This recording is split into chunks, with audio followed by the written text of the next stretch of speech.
Okay. ഇനി ജുമുഅ നിസ്കാരം 20ാമത്തെ പാഠമാണ്. 20ാമത്തെ പാഠമാണ് ജുമുഅ നിസ്കാരം. നിസ്കാരങ്ങൾ വെച്ച് ഏറ്റവും ശ്രേഷ്ഠമായ നിസ്കാരം ജുമുഅയാണ്.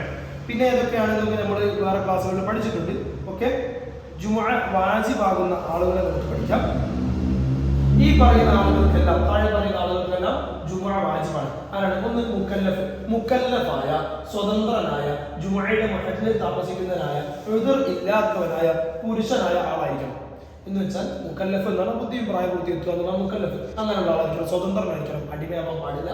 ജുമുഅയുടെ മഹല്ലിൽ താമസിക്കുന്ന ആളാണ്. വേറെ നാട്ടുകാരൻ ആ നാട്ടിലെ ജുമുഅ നിർബന്ധമല്ല. പിന്നെയോ ഉദർ ഇല്ലാത്തവനാവണം. ഉദർ ഇല്ലാത്തവന് പ്രത്യേക കാരണങ്ങളൊന്നുമില്ല. ഉദറുകളിൽ അങ്ങനെ മനസ്സിലാക്കി, പ്രത്യേക കാരണങ്ങളൊന്നുമില്ല, അക്സെപ്റ്റബിൾ ആയ അംഗീകാരയോഗ്യമായ കാരണങ്ങളൊന്നുമില്ല. അതുപോലെ തന്നെ പുരുഷനായ ആളായിരിക്കാം. പുരുഷനെ ജുമുഅ നിർബന്ധമുള്ളൂ, പെണ്ണിന് ജുമുഅ നിർബന്ധമല്ല. നമുക്കറിയാവുന്ന കാര്യമാണല്ലോ.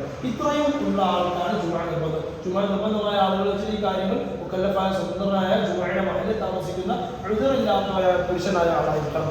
ഇനിയോ ഉദറുള്ളവര് എന്ത് ചെയ്യണം എന്നാ പറയുന്നത്? ഉദറുള്ളവര് അവര് ആ നാട്ടിൽ ഉദറുണ്ട്, പ്രത്യേക കാരണം അയാൾക്ക് ജുമുഅ ഒഴിവാക്കാൻ. അതാണ് ഉദർ എന്ന് പറയുന്നത് കേട്ടോ. ജുമുഅ ഒഴിവാക്കാൻ കാരണമുള്ള ആളാണ് ഉദറുള്ളവൻ. ഉദറുള്ളവൻ ഓൻ നാട്ടിലെ സ്ഥിരതാമസക്കാരനാണെങ്കിലും എന്താക്കും? ഓന്റെ ജുമുഅ പരിഗണിക്കപ്പെടും. ഓൻ ഉദറുണ്ട് എന്നാലും ഓൻ പള്ളിയിൽ വന്നു, അപ്പോൾ ഓന്റെ ജുമുഅ സ്വീകരിക്കും, പരിഗണിക്കപ്പെടും, ജുമുഅ ശരിയാവും എന്നർത്ഥം.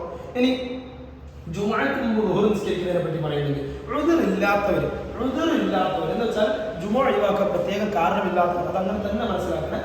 ഉദർ ഇല്ലാത്തവർ ജുമുഅയുടെ മുമ്പ് ഇല്ലാത്തവർ ജുമുഅ കഴിയും മുമ്പ് ളുഹർ നിസ്കരിക്കാൻ പറ്റൂല. അങ്ങനെ നിസ്കരിച്ചാലോ അത് സ്വഹീഹാവുകയില്ല, ആ നിസ്കാരം സ്വഹീഹാവൂല. ളുഹർ ഒരു ഉദറും ഇല്ലാണ്ട്, ഒരു കാരണമില്ലാണ്ടാണ് അവൻ പള്ളിയിൽ പോകേണ്ടത്. അപ്പോൾ കുറച്ച് കഴിഞ്ഞപ്പോൾ ഒരു ബോധം വന്നല്ലോ, ഞാൻ പള്ളിയിൽ പോയില്ലല്ലോ, ഏതായാലും ഞാൻ ളുഹർ നിസ്കരിച്ചാലോ എന്ന് വിചാരിച്ചാൽ അവന് ആ പള്ളിയിലെ ജുമുഅ കഴിയുമ്പോൾ ളുഹർ നിസ്കരിക്കാൻ പറ്റില്ല, അത് സ്വഹീഹാവുകയില്ല. ഇനി അറിയാണ്ട് അവൻ നിസ്കരിച്ചു പോയിട്ടുണ്ടെങ്കിൽ ആ ളുഹർ ആവൂല, സുന്നത്തായി മാത്രമേ പരിഗണിക്കുള്ളൂ. എന്ന് വെച്ചാൽ അവന് നാട്ടിലെ ജുമുഅ കഴിഞ്ഞതിന് ശേഷമേ ളുഹർ നിസ്കരിക്കാൻ പറ്റുകയുള്ളൂ എന്ന് നമുക്ക് ചുരുക്കി നിറയും മനസ്സിലാക്കാം. ഇനി അടുത്ത കാര്യം, ജുമുഅ നിലനിർത്തൽ നിർബന്ധമാകുന്നത് ആർക്കാണ്? എവിടെയാണ് ജുമുഅ നിലനിർത്തൽ നിർബന്ധം? എവിടെയാണെന്നുള്ളതാണ് ഈ ചർച്ച. ഒരിക്കലും ആർക്കാണ് എന്നതിനേക്കാൾ എവിടെയാണ്. ഒരു ഗ്രാമത്തിൽ, ഒരു നാട്ടില് ഈ ഞാൻ താഴെ പറയാൻ പോകുന്ന ഡിമാൻഡ്സ് ഉള്ള ആളുകൾ 40 പേരുണ്ടായാൽ അവിടെ ജുമുഅ നിർബന്ധമാണ്. എന്ന് വെച്ചാൽ മുക്കല്ലഫായ സ്വതന്ത്രനായ ഉദറില്ലാത്തവരായ സ്ഥിരതാമസക്കാരനായ 40 ആളുകൾ ഒരു നാട്ടിലുണ്ടെങ്കിൽ അവിടെ സ്ഥിരമായി താമസിക്കുന്ന, നിസ്കാരം ഒഴിവാക്കാൻ ജുമുഅ ഒഴിവാക്കാൻ പറ്റിയ കാരണങ്ങളൊന്നുമില്ലാത്ത സ്വതന്ത്രനായ മുക്കല്ലഫായ എന്ന് വെച്ചാൽ ബുദ്ധിയും പ്രായപൂർത്തി എത്തിയ 40 പേരുണ്ടെങ്കിൽ മാത്രമേ അവിടെ ജുമുഅ നിലനിർത്തൽ നിർബന്ധമുള്ളൂ. ഒരു നാട്ടിൽ ജുമുഅ തുടങ്ങണമെങ്കിൽ ഇത് വേണമെന്ന് നമുക്ക് ചുരുക്കി പറയാം. ഇനിയോ ജുമുഅയ്ക്ക് ആവശ്യമായ ഷർത്തുകളൊന്ന് ചർച്ച ചെയ്ത് നോക്കാം. അർഹരായ 40 ആളുകളുണ്ടാവും. ജുമുഅ തുടങ്ങണമെങ്കിൽ ജുമുഅക്ക് ആൾക്കാർ 40 ആൾ വന്നില്ല, ജുമുഅ തുടങ്ങാൻ പറ്റൂല എന്ന് ചുരുക്കി പറയാം. അപ്പോൾ അർഹരായ 40 ആൾക്കാരുണ്ടായിരിക്കണം. അതുപോലെ തന്നെ ഈ ജുമുഅ നടക്കുന്ന മഹല്ലിന്റെ അതിർത്തിയിൽപ്പെട്ട സ്ഥലത്തായിരിക്കണം. നമ്മളൊരു നാട്ടിൽ ജുമുഅ വെച്ച് അപ്പോൾ പള്ളിപ്പണി ഉള്ളതുകൊണ്ട് തൊട്ടപ്പുറത്ത് നാട്ടിൽ പോയി ഇതേ ജുമുഅ വേറൊരു നാട്ടിൽ പോയി ഉണ്ടാക്കാൻ പറ്റൂല. കാരണം ആ മഹല്ലിന്റെ അതിർത്തിയിൽപ്പെട്ട സ്ഥലത്തായിരിക്കണം. അതുപോലെ തന്നെ 1-ാം റക്അത്ത് ജമാഅത്തിൽ നടക്കണം. 2-ാം റക്അത്തിൽ വന്ന കാരണവശാൽ ഇമാമിന്റെ ഉളു പോയി, അല്ലെ ഇമാമ് നിസ്കാരത്തിൽ എഴുന്നേറ്റ് പോയി, അങ്ങനെയൊക്കെ സംഭവം ഏൽപ്പിച്ചാൽ പോലും 1-ാം റക്അത്ത് ജമാഅത്തായി നടന്നാൽ പിന്നെ ആ ജുമുഅ ശരിയാവും. 1-ാം റക്അത്ത് നിർബന്ധമായും ജമാഅത്തായി നടക്കണം. മഹല്ലിൽ ശരിയായ മറ്റൊരു ജുമുഅ തക്ബീറത്തുൽ ഇഹ്റാം കൊണ്ട് മുൻകടക്കുകയോ കൂടെ ആവുകയോ ചെയ്യരുത്. ആ നാട്ടിൽ ഒരു ജുമുഅ ഇതേ സമയത്ത് തന്നെ വേറൊരു പള്ളിയിൽ വെച്ചിട്ട് ജുമുഅ നടക്കുന്നു. ആ ജുമുഅ നമ്മൾ തക്ബീറത്തുൽ ഇഹ്റാം കെട്ടുന്നതിന് മുന്നേ അവർ കെട്ടുകയോ അല്ലെങ്കിൽ നമ്മൾ തക്ബീറത്തുൽ ഇഹ്റാം കെട്ടുന്ന അതേ സമയത്ത് അവർ തക്ബീർ കെട്ടുകയോ ചെയ്താൽ ഈ ജുമുഅ ശരിയാവില്ല.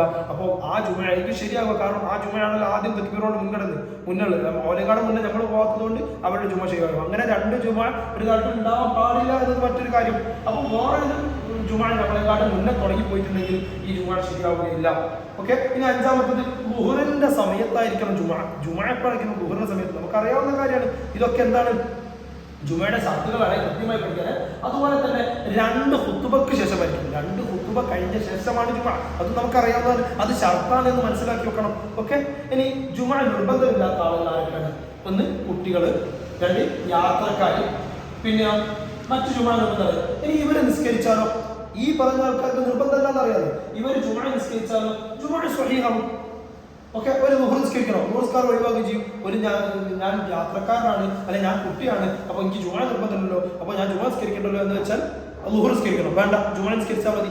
ജുമാ നിസ്കരിച്ചാൽ മതി, ളുഹർ അവൻ ഒഴിവാകും. ഓക്കെ, ജുമാ ദിവസത്തെ സുന്നത്തുകൾ കൂടി നമുക്ക് പഠിപ്പിച്ചാൽ അവസാനിപ്പിക്കാറുണ്ട്. ജുമാ ദിവസം, വെള്ളിയാഴ്ച ദിവസം നമ്മളൊക്കെ അറിയാവുന്നതാണ് കുളിക്കുക, എല്ലാ ദിവസവും കുളിക്കണം. ജുമാ ദിവസം കുളിക്കൽ സുന്നത്തുണ്ട്. പിന്നെ നല്ല വസ്ത്രം ധരിക്കുക സുന്നത്താണ്. പിന്നെ ജുമാക്ക് പോകുമ്പോൾ വെള്ളിയാഴ്ച നമ്മൾ നല്ല ഡ്രസ്സ് ഇട്ട് പോകണം. അതുപോലെ തന്നെ സുഗന്ധം ഉപയോഗിക്കുക, നല്ല അത്തറുകൾ ഉപയോഗിക്കുക. പിന്നെ നേരത്തെ പള്ളി പോവുക, ഇതും സുന്നത്താണ്. അതുപോലെ തന്നെ സ്വലാത്ത് അധികരിപ്പിക്കുക, ധാരാളം സ്വലാത്ത് ചെല്ലുക, ഇതും ജുമാ ദിവസം പ്രത്യേക സുന്നത്തുള്ള കാര്യം. ഒരുപാട് സ്വലാത്ത് നമ്മൾ ചെല്ലണം. ഇൻഷാ അല്ലാഹ് ഇത്രയേ ഉള്ളൂ.